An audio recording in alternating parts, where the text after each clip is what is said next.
un bon musulman devrait-il s'appeler Zemmour? C'est le titre de cette émission.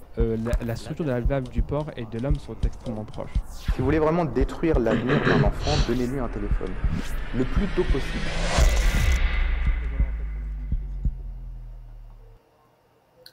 Assalamu alaikum, bonsoir et bienvenue pour cette nouvelle émission de l'Islam en vrai, notre troisième épisode sur cette série dédiée à l'esclavage. On a déjà abordé un peu la définition de l'esclavage, son rapport avec la religion islamique et maintenant on va vraiment s'intéresser à comment l'affranchissement de l'esclavage a été mis en place dans les premiers siècles de l'islam. Avec moi pour répondre à ces questions, j'ai Monsieur Omar Saeb. Assalamu alaikum. Wa alaykoum salam wa rahmatullahi wa barakatuhu, Alexandre. Jazakallah d'être avec nous. Et j'ai aussi le Mourabi Saeb Ata Oul Habib. Assalamu alaikum. Wa alaykoum salam wa rahmatullah. Jazakallah d'être avec nous. Merci beaucoup. On va tout de suite aborder ce thème important et surtout au vu de la situation actuelle. On va commencer avec tout d'abord. Quels étaient les moyens spécifiques par lesquels les esclaves émancipés pouvaient progresser dans la société islamique, donc à l'époque dans les premiers siècles de l'islam. Peut-être, Monsieur Omar, on peut commencer par vous. Chapeau Rabbi Sab, il a plus que spécifiquement préparé cette question. Pour commencer par lui, j'interviendrai après. Alors, Rabbi Sab, si vous sentez, allez-y. Ok, comme Omar Sab insiste, je vais commencer. Mais de toutes les façons, ouais, effectivement, c'est une question importante que si l'islam donne la liberté et le prophète Mohammed a fait des efforts pour la liberté des esclaves, donc est-ce que les esclaves ils se sont prospérés dans la société islamique? Ça, c'est une question effectivement véritable, pertinente. Et si on va au début de l'islam, à l'époque du prophète, effectivement, les esclaves, ils étaient vraiment, ils ont fait un progrès véritable. Par exemple, vous voyez, Hazrat Zaid bin Harissa, il était aussi le fils adoptif du saint prophète, mais le prophète l'a mis à la tête de certaines expéditions qu'il a envoyées. Si je ne me trompe pas, peut-être environ 4 ou bien 5 expéditions qu'il était le chef des musulmans. Et même son fils, Hazrat Usama bin Zaid, le prophète l'aimait beaucoup. Et lui aussi, vers la fin de sa vie, le prophète l'a nommé comme le chef de l'armée islamique même. Et je vais vous juste citer un hadith de Bukhari, et ça va nous expliquer comment les gens ont critiqué cette nomination, mais malgré cela, le prophète a dit que non, il est digne de ce poste-là. Voilà, je vais vous juste citer le hadith. Et les gens ont dit que le prophète a dit In tat'unu fi imaratihi فقد كنتم تطعنون في إمارة أبيه من قبل وأيم الله إن كان لخليقا للإمارة وإن كان لمن أحب الناس إلي وإن هذا لمن أحب الناس إلي بعد. Ça c'est hadith cité du Sahih al-Bukhari, hadith numéro 3730. Donc dans ce hadith, quand le prophète nomma Hazrat Usama bin Zaid comme chef de l'armée islamique, certaines personnes critiquèrent cette décision du prophète sallallahu alayhi wa sallam. Et le prophète sallallahu alayhi wa sallam a dit, quand j'avais nommé son père Zaid comme chef de l'armée, à ce moment même vous aviez critiqué. Mais je vous dis que son père était aussi capable de diriger, comme a dit, l'armée islamique. Et lui-même aussi, c'est-à-dire Usama, lui aussi il est capable de faire cela, il est compétent. Donc, vous voyez, la question se pose même à cette société, là où le prophète a beaucoup travaillé, surtout dans la Médine, parce qu'à ce moment-là, il résidait à la Médine, là. Et les gens ne comprenaient pas comment un esclave affranchi peut être à la tête de l'armée dans laquelle se trouvaient les grands compagnons du Saint-Prophète, comme Hazrat Abu Bakr, Hazrat Omar, Hazrat Khalid bin Walid, ainsi de suite. Il y a une longue liste de grands compagnons et un esclave qui est affranchi, il va être, comme a dit, le chef de cette communauté-là, inimaginable. Mais le prophète islam fait preuve de la justice parce qu'il dit qu'il est capable. Il ne dit pas seulement parce que moi je vais faire, comme a dit juste, je vais faire exprès de ma bonté vis-à-vis des esclaves pour montrer que je suis bon envers les esclaves. Non. Et bien vrai qu'il est l'esclave affranchi, mais il est apte, il est compétent. Donc, il y a beaucoup de choses à ce sujet, on peut dire, mais pour le moment, je m'arrête là. Oui, c'est vraiment très intéressant. Oui, c'est vraiment très pertinent ce qu'il a cité comme exemple, parce que ça, c'est un exemple qui n'est pas anodin. Quand on sait à quel point, après l'affranchissement des esclaves, la discrimination raciale persiste, le complexe d'infériorité s'ensuite. Et on peut le voir avec les exemples les plus récents d'abolition d'esclavage. À l'époque, justement, du 19e siècle, quand il y a eu les grandes abolitions en Occident, il n'était pas rare qu'une personne qui était affranchie, eh bien, soit livrée à elle-même. Et comme elle n'avait plus de ressources, elle était obligée de revenir chez son ancien maître. Et donc, finalement, l'esclavage peut-être littéral avait été aboli, mais l'esclavage des esprits, non. On n'a qu'à citer l'exemple des États-Unis qui, jusqu'au XXe siècle, il y avait une ségrégation et les hommes noirs étaient considérés comme des sous-hommes. Alors que là, quand vous prenez l'exemple que nous a cité Moulay Bissab, vous avez le fils d'un esclave. Le fils d'un esclave qui a été affranchi peut-être une dizaine d'années auparavant. Donc la société était encore dans cette mentalité esclavagiste où les Arabes, avant l'islam, considéraient vraiment les esclaves comme des objets. Mais simplement, après quelques années, en compagnie du Saint-Prophète, le Saint-Prophète avait tellement changé les mentalités que ce n'était pas seulement un esclave affranchi, mais c'est le fils d'un esclave affranchi qui se retrouve à la tête d'armée, en position de leadership, en position de commandement. Donc vous imaginez le tour de force, surtout à l'époque barbare de l'Antiquité arabe. Donc c'est vraiment un point pertinent, c'est vraiment des anecdotes qui valent leur pesant d'or et qui illustrent à merveille à quel point l'islam a aboli justement ce fléau qui est la privation de liberté des êtres humains.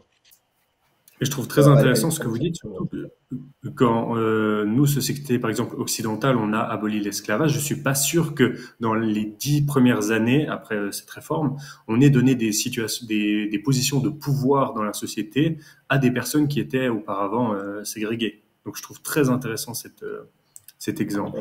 Oui là, j'ai dit ça peut être entre 10 et 20 ans. En tous les cas, c'est vraiment une période très très courte.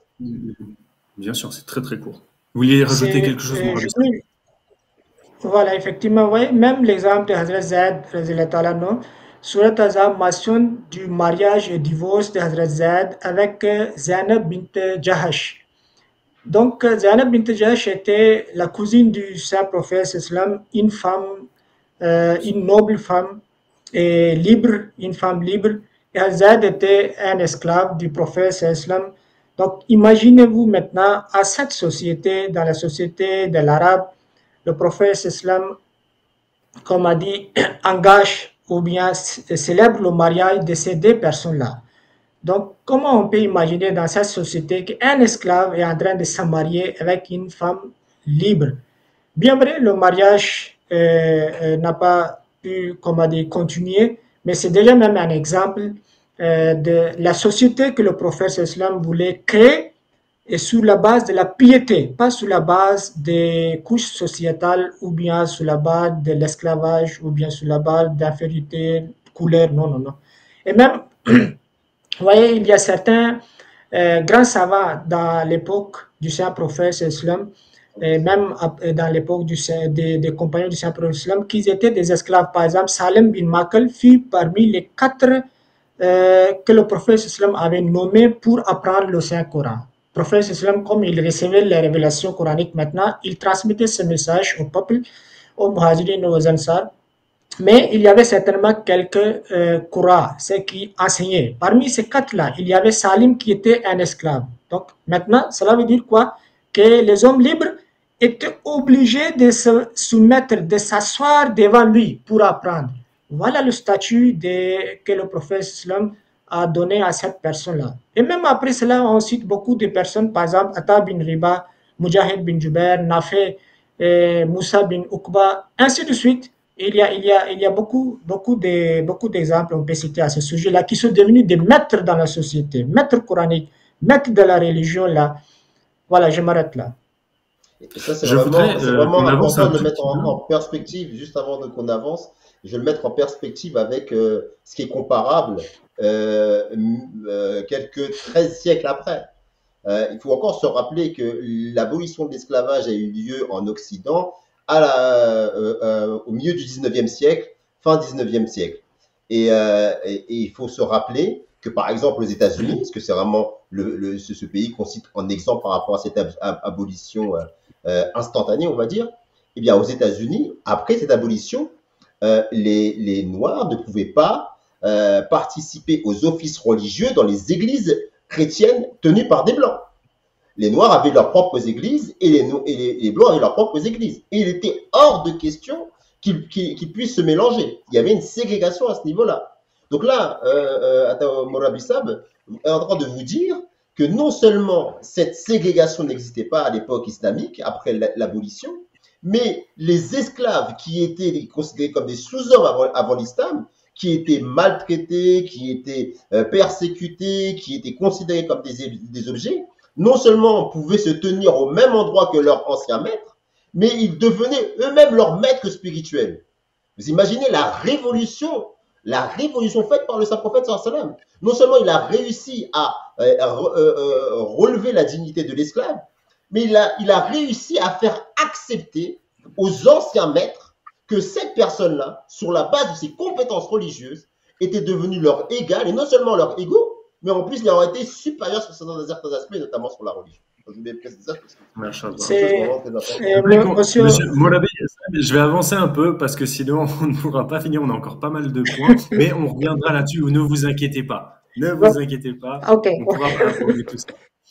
Donc, je voudrais qu'on avance un peu. Une critique qui est souvent faite, c'est par rapport à l'islam, mais pourquoi est-ce qu'on n'a pas libéré tous les esclaves d'un coup? C'est pas ça qui s'est passé. Il y a eu une libération progressive des esclaves. Et on peut ne pas comprendre cela. Donc, ma question peut-être pour Mourabé Saeb, quels étaient les principaux obstacles à l'émancipation immédiate de tous les esclaves dans la société islamique? Pourquoi est-ce qu'on n'a pas libéré tous les esclaves d'un coup? Voilà, monsieur Alexandre Saab, c'est vraiment c'est une question importante, mais avec votre permission, il y a seulement deux éléments que monsieur Omar Saab avait cités. Je voulais juste parler un peu seulement sur ça. Ouais, le code noir qui était en vigueur dans le royaume de France, là, dans certaines îles de France, là, l'article dit que tous les esclaves seront baptisés en christianisme. Donc, c'est une conversion forcée. Et encore, M. Omar Saab était en train de parler qu'ils étaient des objets. Maintenant, l'article 44 de cette code noire nous dit la même chose que M. Omar Saab a dit. Par exemple, je veux juste lire les premières lignes. Comme a dit, effectivement, là, c'est tous les esclaves. D'abord, ça, c'est l'article 44. Déclarons, je vous lis l'article 44, déclarons les esclaves être meubles et comme tels entrer dans la communauté.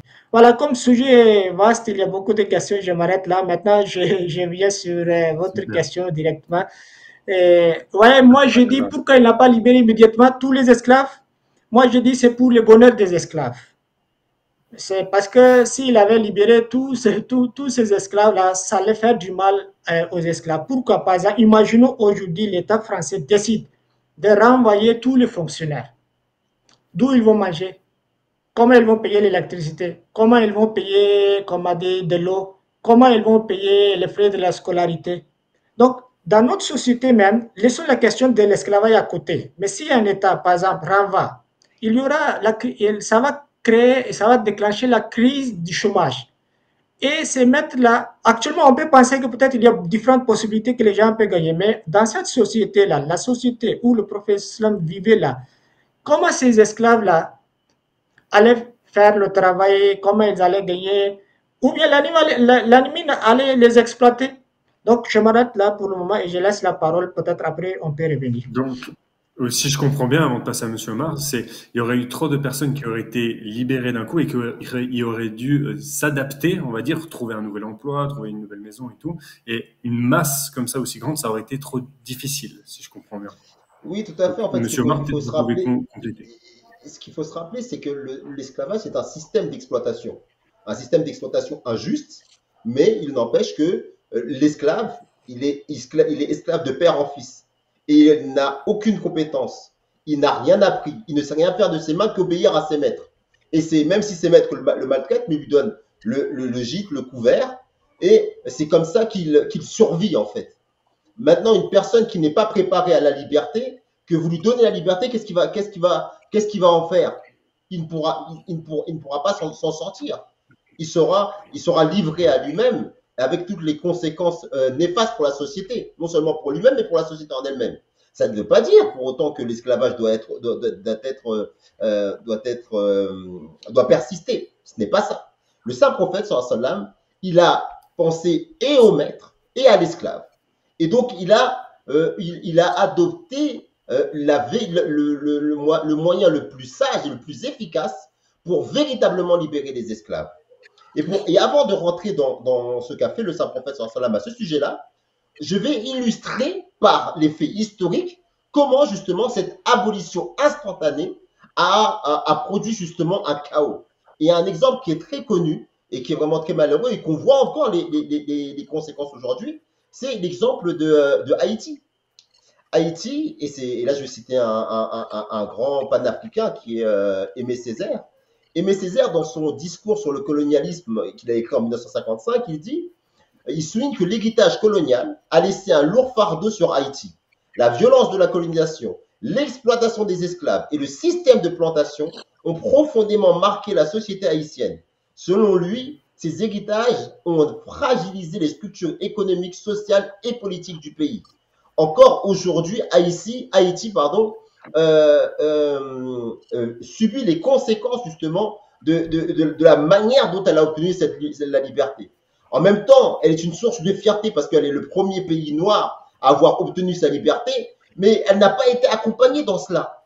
Elle n'a pas été préparée justement à pouvoir s'épanouir par rapport à cette liberté. Tant et si bien qu'aujourd'hui, ce sont des gangs, quelques 2 siècles après, ce sont des gangs qui sont en train de diriger ce pays. L'islam est cette religion qui dit aide ton frère lorsqu'il est oppresseur et aide ton frère lorsqu'il est opprimé. Donc, l'opprimé, l'oppresseur, on va l'aider comment? En lui enlevant ce complexe de supériorité. Et l'opprimé, on va lui enlever ce complexe d'infériorité. Et on va rétablir l'équilibre. On va rétablir d'abord l'égalité de traitement entre les hommes. Le système d'exploitation esclavagiste, nominalement, on ne va pas commencer nominalement par l'éradiquer. On va commencer par le fond, par l'éradiquer. C'est pour ça que le saint prophète sallam a pris de nombreuses mesures avant l'affranchissement pour que la dignité de l'esclave soit justement rétablie.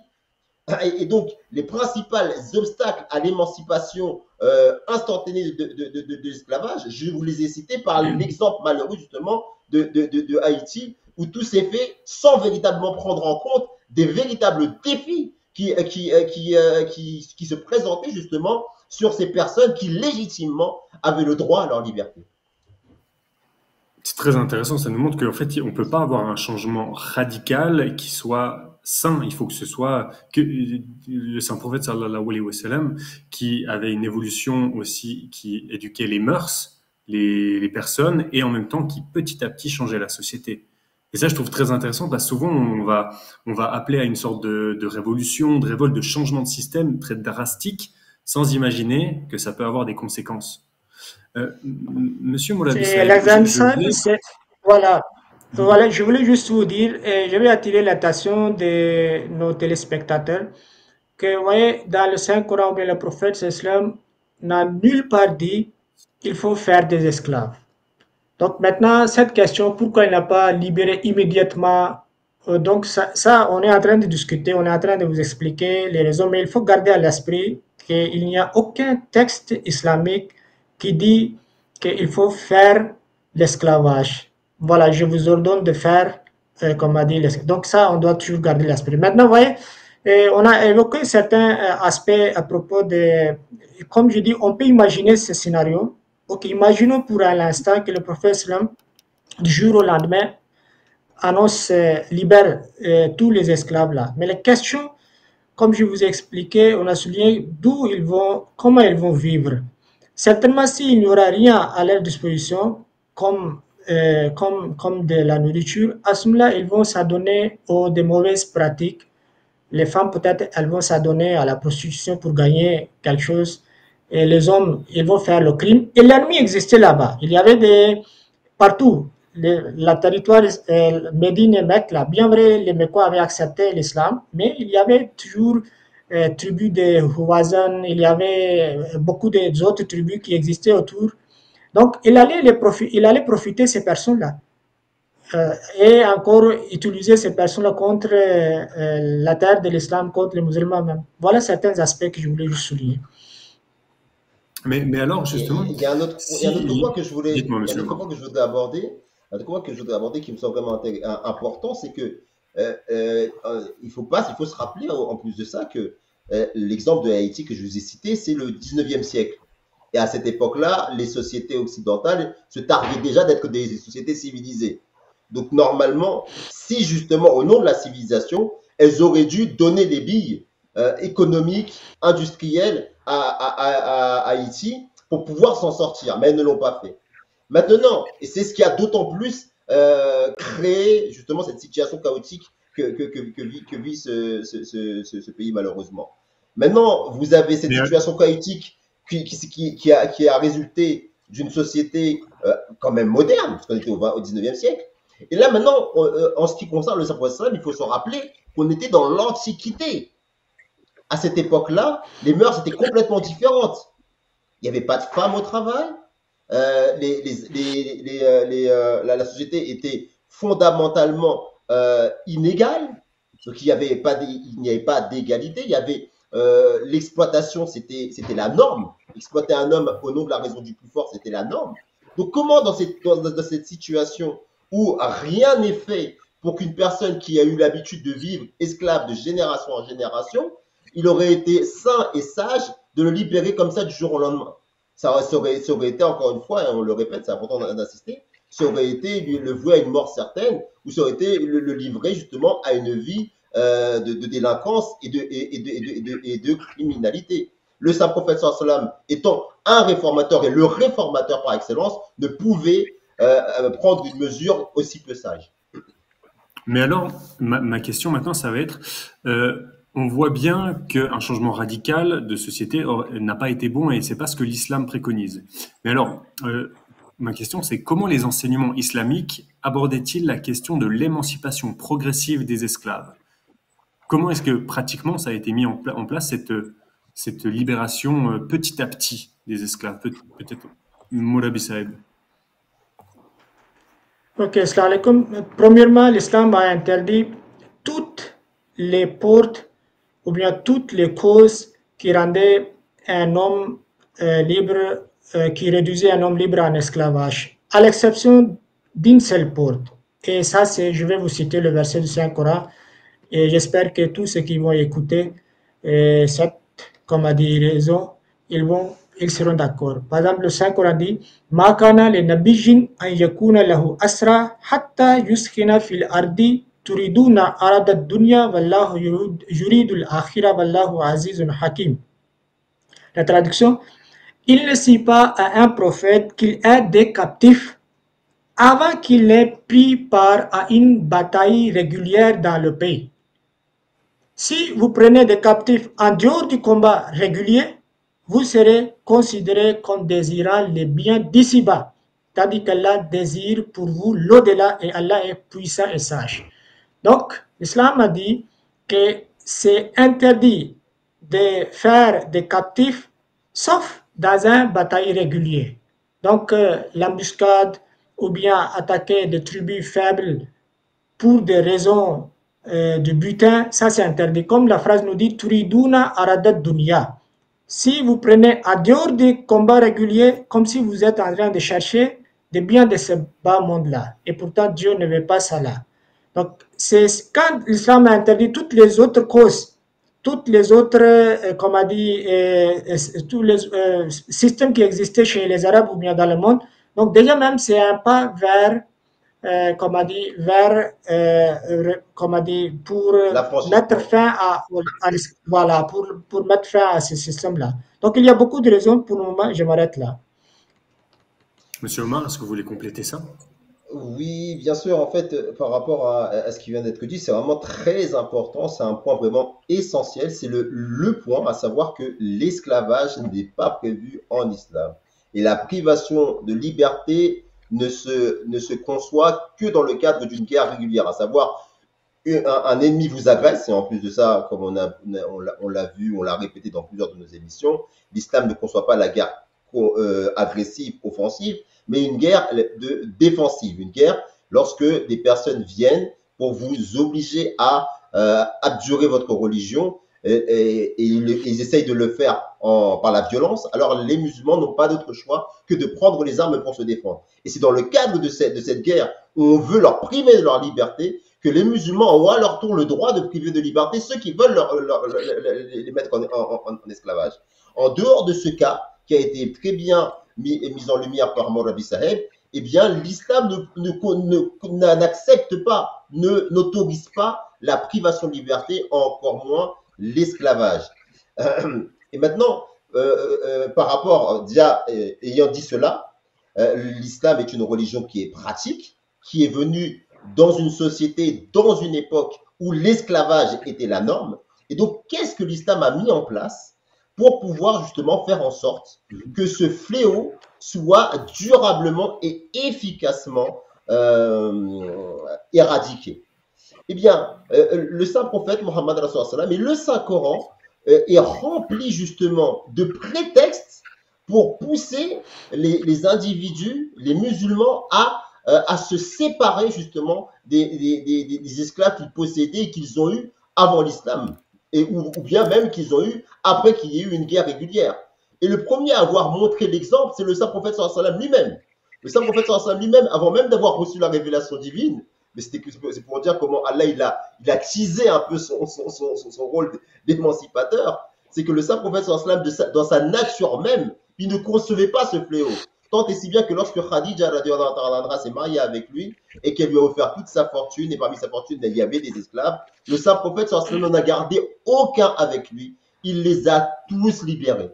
Ensuite, le Saint-Coran enseigne aux musulmans que lorsqu'ils ne respectent pas leurs promesses, par exemple leur engagement, leur serment solennel, ils doivent expier cette faute en libérant des esclaves.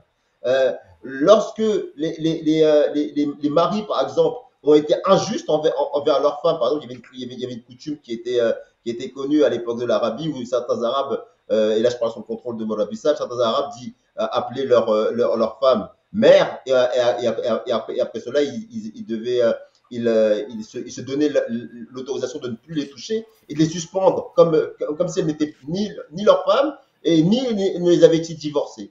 Et pour revenir justement pour expier la faute liée justement à cette pratique, le Saint-Coran incite les musulmans à libérer des esclaves ou à jeûner.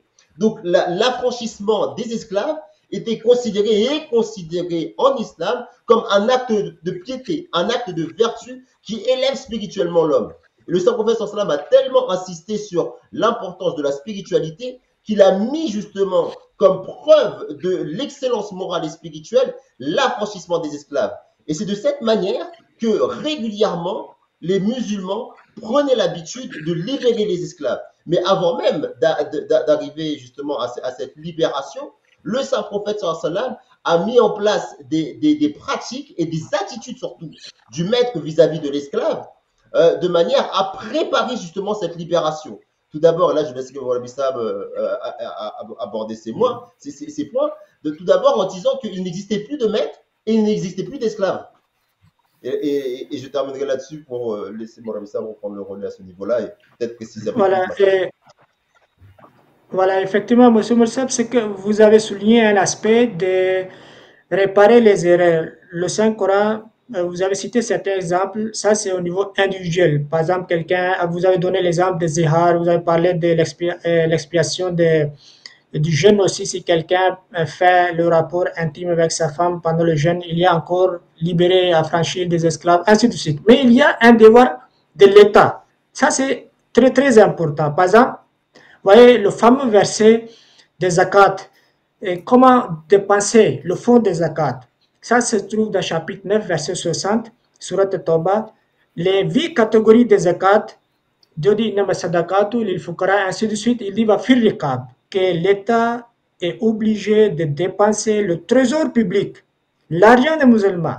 Zakat, c'est un prélèvement religieux pour affranchir les esclaves. Donc, l'État aussi est dans l'obligation d'affranchir, de donner la liberté aux esclaves. Maintenant, il y avait un autre aspect, je pense que j'avais vous cité le verset, je n'avais pas vous donné la référence, ça c'était un verset de Surat Al-Anfal à propos du guerre régulier, le Saint-Coran chapitre 8, verset 68. Mais voyez, le prophète sallam a dit à propos de guerre que la tatamannaw lika al-adouvé.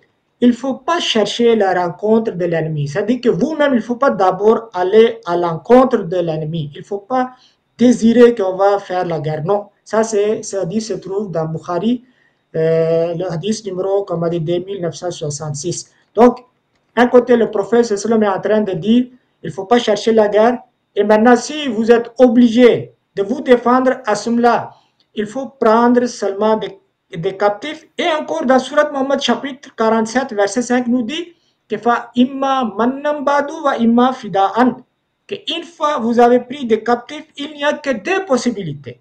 Parmi ces possibilités, c'est des possibilités que soit vous acceptez la rançon et vous les libérez, ou bien comme on dit, les libérer gratuitement, sans prendre aucune chose. Et si vous voyez l'histoire du prophète de l'islam, vous voyez quand après la bataille du Badr, il y avait presque 70 Mécois qui ont été emprisonnés. Et parmi ces personnes-là ont été libérées avec la rançon.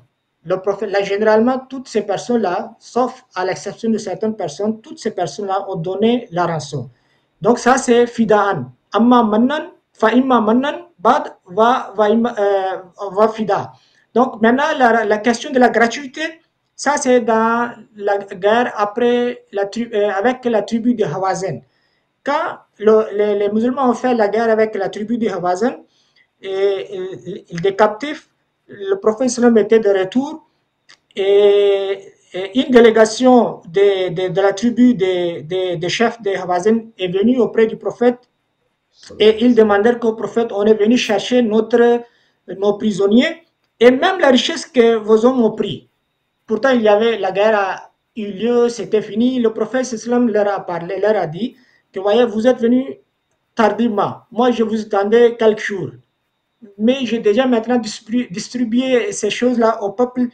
Mais ce qu'il y a, je vous donne l'option d'une seule chose. Soit vous prenez la richesse, l'argent que nos hommes, les musulmans, ont récupéré, ou bien soit vous prenez vos captifs là. Je ne peux pas maintenant faire plus de ça. Ils ont insisté que non, on veut récupérer toutes les deux. Ils avaient accepté l'islam là, après cette guerre-là, cette délégation qui était devant le prophète. Le prophète a insisté, non, maintenant, à ce moment-là, il n'y a qu'une seule option. Donc, ils ont choisi, et même, le prophète n'impose pas, le prophète ne rejette pas, le prophète ne dit pas qu'on a fait de guerre, il y a eu des pertes, rentrez, dégagez-vous, non. Le prophète dit une seule option.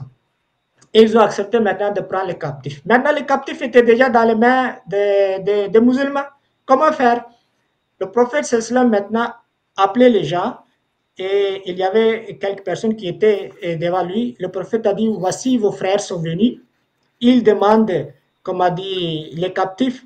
Donc moi, j'aimerais qu'on fasse la preuve de la bonté et de la bienveillance. On leur donne sans, comme a dit, demander quelque chose. On retourne leurs captifs là.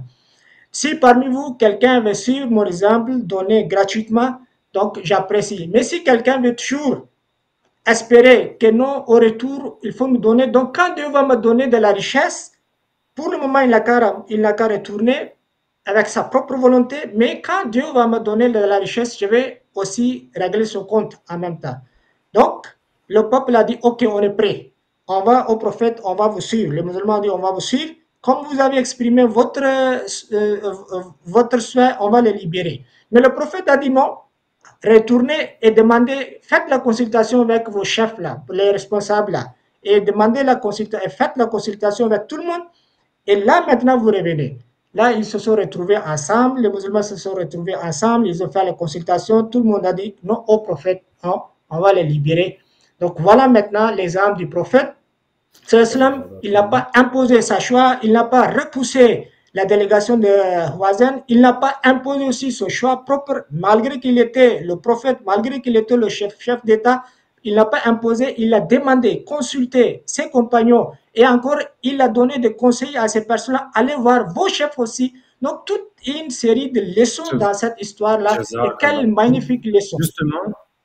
Justement, toutes ces leçons, on voit qu'elles ont été mises en place et appliquées par le saint prophète sallallahu alayhi wa sallam. Maintenant, ma prochaine question pour Omar Saeb, je voulais savoir quels sont les enseignements, en fait, pourquoi est-ce que la pratique de l'esclavage, elle a persisté dans certains pays musulmans, malgré les enseignements qu'on a vus juste maintenant, les enseignements islamiques sur la libération? Comment c'est possible que certains pays musulmans n'aient pas appliqué ces préceptes alors qu'ils avaient été à la base même de l'islam? D'accord, très bonne question. Et avant, je vais reprendre un peu certains points qui ont été évoqués pour ensuite mieux mettre en lumière justement la réponse justement à ce que vous avez posé. Je vais toujours mettre en perspective avec ce qu'on connaît. Et là, je parlais de Haïti. Donc, Rabbi m'a dit une chose vraiment super intéressante et vraiment très pertinente, c'est la question de la zakat. La zakat prend en considération le fait que libérer un esclave a un coût. À notre époque moderne, les dominants ont pris le parti de surendetter l'esclave, celui qui a obtenu sa libération. Si bien que Haïti, par exemple, ce n'est qu'au XXe siècle, soit pratiquement 2 siècles après son indépendance, qu'ils ont fini par rembourser la dette liée justement à leur libération. Et c'est à cause justement de ce surendettement que c'est l'un des facteurs qui fait que Haïti est dans toutes ses difficultés. Là, Morabissa a parlé de quoi? De la zakat. La zakat comme étant un moyen, un système financier qui était utilisé pour agir comme une compensation vis-à-vis de ceux qui libéraient leurs esclaves comme un acte de vertu. Vous voyez la différence? D'un côté, vous avez un système économique inique, injuste, et qui contribue à détruire, à appauvrir une société tout entière. Et de l'autre côté, vous avez un système spirituel qui lui prend en considération qu'effectivement, c'est quelque chose de cruel, mais va trouver une solution pratique à ce fléau de manière à le déraciner. Par quoi? Par un des piliers de l'islam, à savoir la zakat. Et ça, je tenais à insister là-dessus parce que c'est véritablement révolutionnaire et c'est vraiment quelque chose que, s'il était appliqué aujourd'hui, nombre de pays qui étaient victimes justement de ce fléau n'auraient été pas dans la situation dans laquelle ils étaient. Et c'est là que c'est ce qui montre à quel point l'islam est une religion sage et qui est vraiment pratique et efficace dans le traitement des fléaux tels que l'esclavage. Ensuite, je voudrais aussi citer une chose ici, avant de rentrer dans la question que vous avez posée, c'est que nous avons dans l'histoire l'illustration parfaite que lorsque les enseignements de l'islam concernant l'affranchissement des esclaves étaient bien pensés, bien mis en pratique dans l'esprit, dans la lettre, eh bien vous aviez des dynasties tout entières qui se créent à partir d'esclaves affranchis. Et là, je vais citer la dynastie une dynastie qui était la dynastie des Ghilzais qui était en Inde. Elle est également connue sous le nom de la dynastie Lodi. C'était une dynastie musulmane d'origine afghane qui a régné sur le sultanat de Delhi en Inde de 1415 à 1526. Cette dynastie est unique dans l'histoire indienne car elle est la seule à avoir été fondée par des esclaves affranchis. Donc vous imaginez, non seulement ils ont été affranchis, mais ils sont devenus des leaders. Ça veut dire que les esclaves sont devenus les maîtres et la temporelle de leurs anciens maîtres. Et là, c'est une illustration justement du pouvoir véritablement libérateur de l'islam lorsqu'il s'attaque justement à cette période d'esclavage. Et c'est intéressant que cette dynastie, elle se soit faite dans cette période-là, parce que cette période-là, elle tombe dans la période des débuts justement du commerce triangulaire. Parce que de 1400, attendez, je vais reprendre la date exacte, de 1415 à 1526, eh bien, il y a 1492. 1492 est la fameuse découverte des Amériques et qui a sonné justement le déclenchement, le début de cette période atroce pour l'Afrique où il y a eu justement cet esclavage transatlantique. Donc, au moment où cette horreur commençait, vous aviez dans certaines parties de l'Empire musulman des esclaves affranchis qui étaient mis en autorité. C'est dire à quel point l'islam encourageait justement la libération des hommes, et non seulement les libérer, mais leur permettait d'atteindre les plus hautes sphères justement de l'activité humaine. Donc, à partir de là, on peut rentrer justement, à partir de là, on peut rentrer dans la réponse à votre question. C'est-à-dire que lorsque les musulmans étaient mus par les principes islamiques, mettaient en pratique les enseignements sages du Saint-Prophète sallam qui était guidé lui-même par Allah, alors l'empire musulman se développait et les personnes qui étaient à un temps esclaves participaient à l'essor de la société. Mais lorsque les musulmans sont devenus par trop attirés par les biens de ce monde, c'est pour ça qu'il a cité un verset coranique, Morabissa, où il dit que Allah dit à son prophète, si jamais vous cherchez à mettre en esclave des êtres humains en dehors d'une guerre régulière, vous serez considérés comme des gens qui sont à la recherche des biens de ce monde. Et ça, après l'époque du Saint-Prophète sallam, après l'époque bénie du Saint-Prophète sallam, après l'époque bénie des Khulafaï Rachidin, des califes bien guidés, eh bien, il y a eu des monarques qui ont pris le pouvoir, conformément à la prophétie du Saint-Prophète sallam, qui dit que après moi, c'est le meilleur des siècles, après moi, il y aurait les khilafats bien guidés, mais après le calife bien guidé, il y aurait les monarques usurpateurs, il y aurait les monarques tyranniques, il y aurait les monarques qui étaient considérés à une foule cagneuse, parce qu'ils seraient tellement dépourvus de spiritualité qu'ils auraient le cœur aussi sec que les pierres. Et à ce moment-là, dans cette période-là, les musulmans ne faisaient pas la guerre pour se défendre, mais il y avait aussi des conquêtes territoriales. Et alors que le Saint-Prophète sallam avait interdit, Allah, pardon, lui m'avait interdit de mettre en esclavage pour d'autres raisons que la guerre, et encore une fois une guerre défensive, eh bien ces personnes-là affichaient ouvertement le contraire. Et donc il y a eu des déviances, il y a eu des abus au nom de l'islam, des pratiques non islamiques ont été faites. Et donc tous les travers et toutes les cruautés qui ont existé avant l'avènement de l'islam ont commencé à ressurgir. Et ça a été d'autant plus amplifié que au même moment il y a eu l'émergence du commerce transatlantique et dont les musulmans ensuite ont été influencés. Et ils ont commencé à pratiquer l'esclavage sur la base ethnique. Alors que le Saint-Prophète sallam avait enseigné un arabe n'est pas supérieur à un non-arabe, un non-arabe n'est pas supérieur à un arabe, un homme blanc n'est pas supérieur à un homme noir n'est pas supérieur à un homme blanc. Vous êtes tous frères.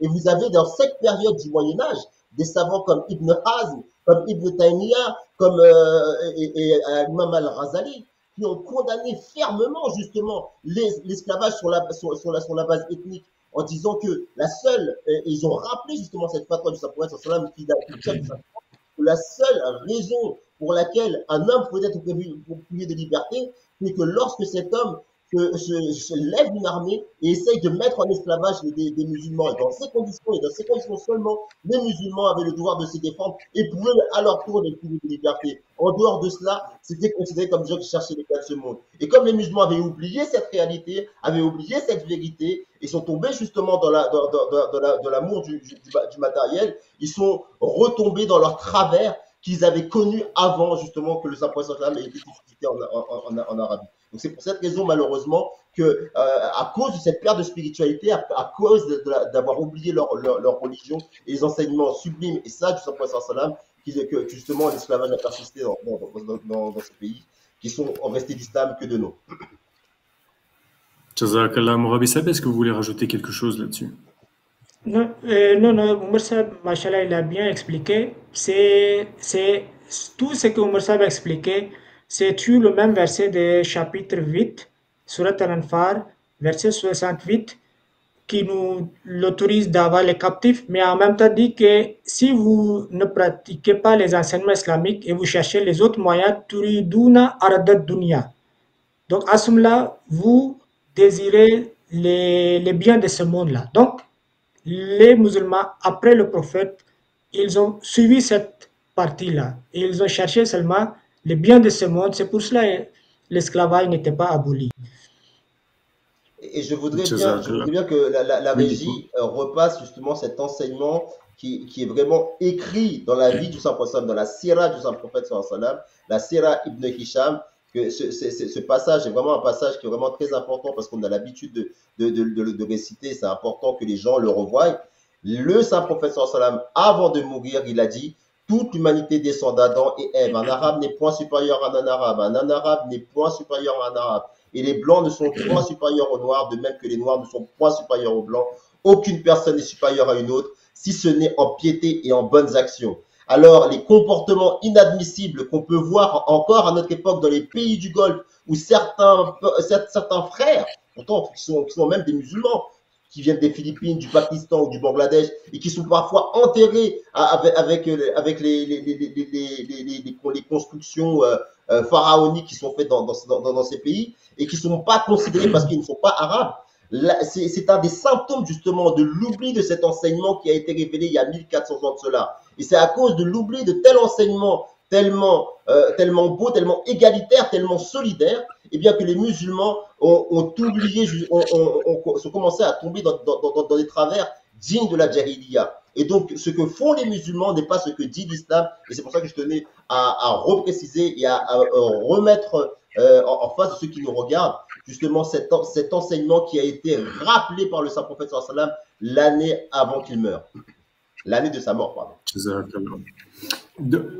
Quand je passe à la suite dans la trame qu'on avait fait, il me semble qu'on a déjà un peu survolé tout ce qu'on voulait dire, mais peut-être que vous voulez rajouter certaines choses. On voulait un peu explorer les principes fondamentaux de l'islam concernant le traitement des esclaves et leur émancipation, mais il me semble qu'on a quand même déjà abordé assez en précision la chose. Je ne sais pas si vous voulez rajouter quelque chose, mon Rabbi Saïd.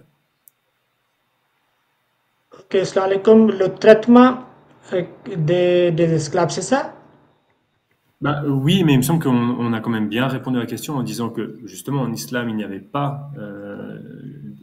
quoique, on a répondu comment l'émanciper, mais comment s'en occuper, c'est vrai que c'est très différent. Voilà, comment on a comment on a traité les esclaves.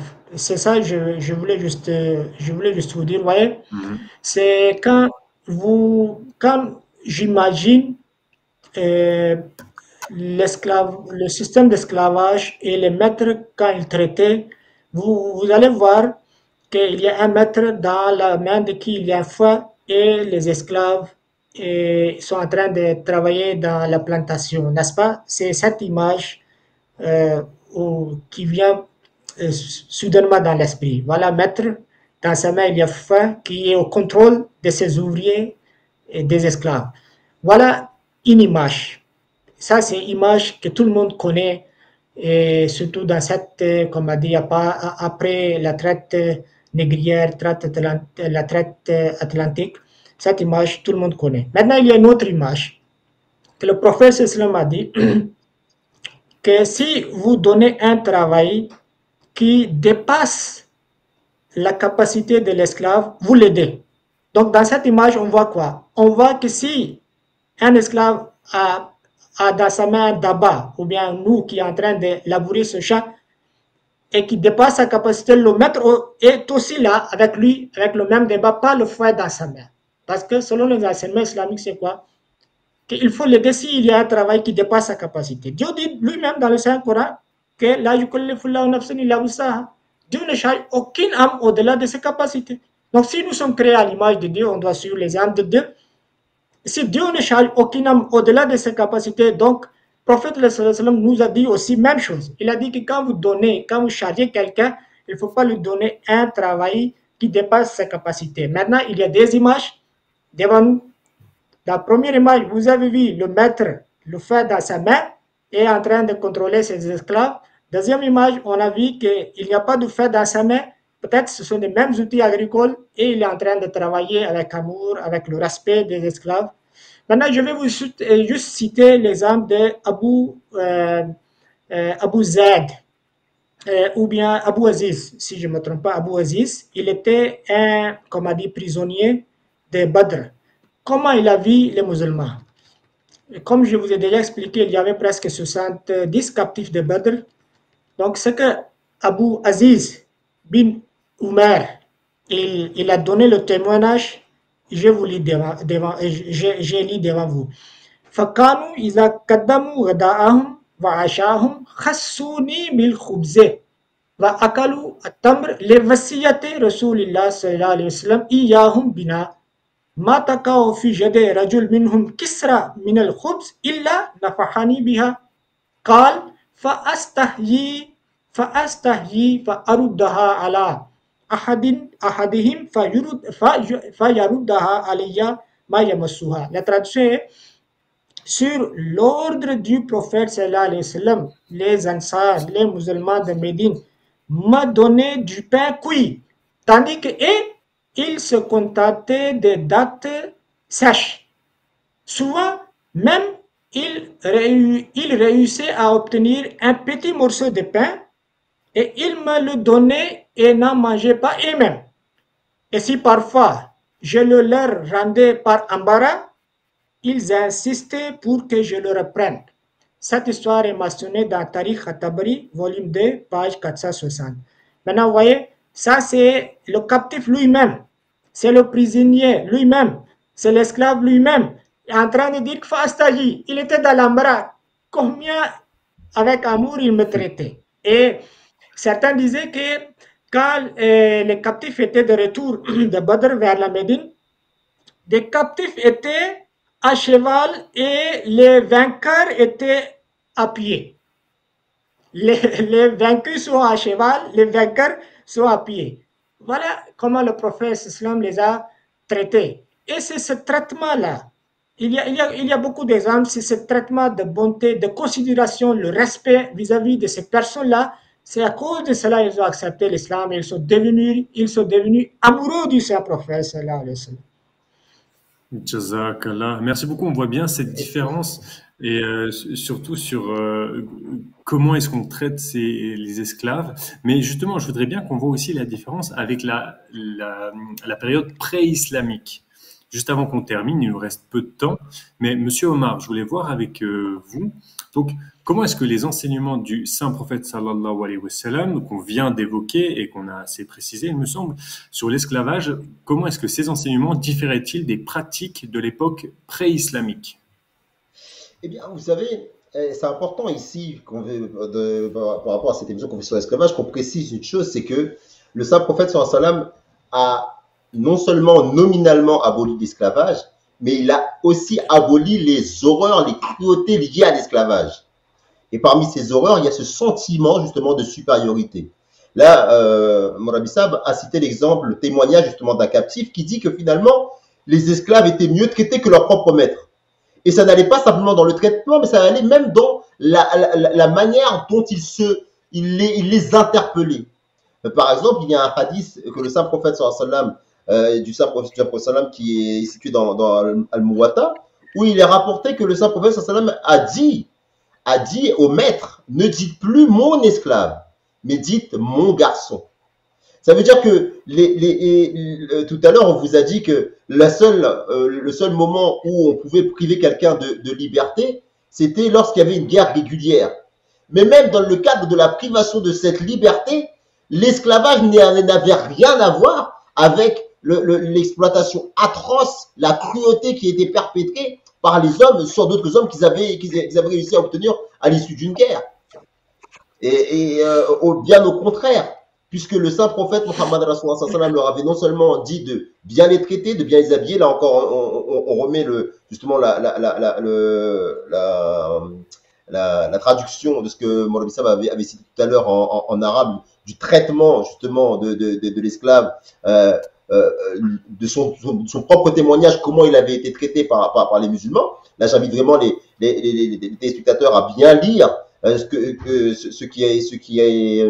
qui passe là en ce moment, pour qu'ils se rendent bien compte de la manière dont étaient traités les esclaves, qui n'étaient des esclaves que de nom. Et même le nom esclave avait été affranchi, avait été aboli par le Saint-Prophète sallallahu alayhi wa sallam. Si bien que les esclaves étaient devenus les frères de leur maître. Il n'y avait plus de relation de subordination. Et il y avait la justice islamique devait primer justement dans la relation qui liait le maître, entre guillemets, et à l'esclave. Et une fois que justement cette dignité était retrouvée, lorsque les personnes qui étaient privées de liberté étaient en capacité de pouvoir recouvrer leur liberté, c'était l'État lui-même qui imposait aux maîtres de libérer leurs esclaves, encore une fois, entre guillemets. Et ça, c'est quelque chose de révolutionnaire et avant-gardiste que même à notre époque moderne, on ne retrouve pas. Eh bien, avant cette époque-là, comme l'avait dit Moulabi Sab tantôt dans le début de l'émission, pendant la période islamique, les esclaves étaient considérés comme des objets. Le maître avait droit de vie ou de mort sur les esclaves. Si un esclave était tué, le maître n'était en aucun cas importuné. Il n'était en aucun cas puni par la société. Il pouvait au plus donner une compensation financière. Mais la vie de l'être humain, de l'esclave, n'en avait aucune. Lorsque le saint prophète Mohammed a été suscité, lorsque l'islam a pris les cœurs justement des Arabes de cette époque-là, eh bien, cette pratique, elle n'existait plus. L'esclave avait retrouvé sa dignité lorsqu'un maître était vu à frapper justement son esclave. Sur le champ, il avait l'obligation de le libérer. Alors avant l'islam, les esclaves pouvaient être battus à mort et personne ne s'en souciait. Le saint prophète sallallahu alayhi wa sallam est ce prophète qui a reçu cette révélation, qui a encore une fois soulagé l'homme, qui l'a libéré justement des horreurs dont il était victime à cause de la cruauté justement humaine. Grâce à la religion, il a fait cette véritable révolution. Voilà ce que je peux dire. Jazakallah. Avant de terminer l'émission, parce que ça fait bientôt 1 heure qu'on parle, est-ce que Mourabi Saïb, vous aviez quelque chose à ajouter pour conclure un peu pour les mots de la fin? Mourabi Saïb, je crois qu'il nous a quittés un peu en avance. Eh bien, je crois que ça marque la fin de notre émission. Jazakallah en tout cas d'avoir été avec nous. Merci aussi à Moulabi Saïb d'avoir participé à cette émission. Merci Monsieur Omar d'avoir été avec nous. On va continuer à explorer ces thèmes et surtout avec d'autres vidéos. N'hésitez pas à liker, à vous abonner et à partager cette vidéo. Si vous avez aussi d'autres questions sur des thèmes qui vous semblent encore peut-être moins clairs, n'hésitez pas à nous laisser des commentaires. On se fera un plaisir d'y répondre dans d'autres formats, que ce soit le live du dimanche ou alors dans d'autres vidéos dédiées à ce genre de thème. Jazakallah, merci de nous avoir suivis et on se retrouve très très bientôt, Inch'Allah. Assalamu alaikum wa rahmatullahi wa barakatuh. Wa alaikum salam wa rahmatullahi wa barakatuh. Un bon musulman devrait-il s'appeler Zemmour? C'est le titre de cette émission. La structure de la valve du porc et de l'homme sont extrêmement proches. Si vous voulez vraiment détruire l'avenir d'un enfant, donnez-lui un téléphone. Le plus tôt possible.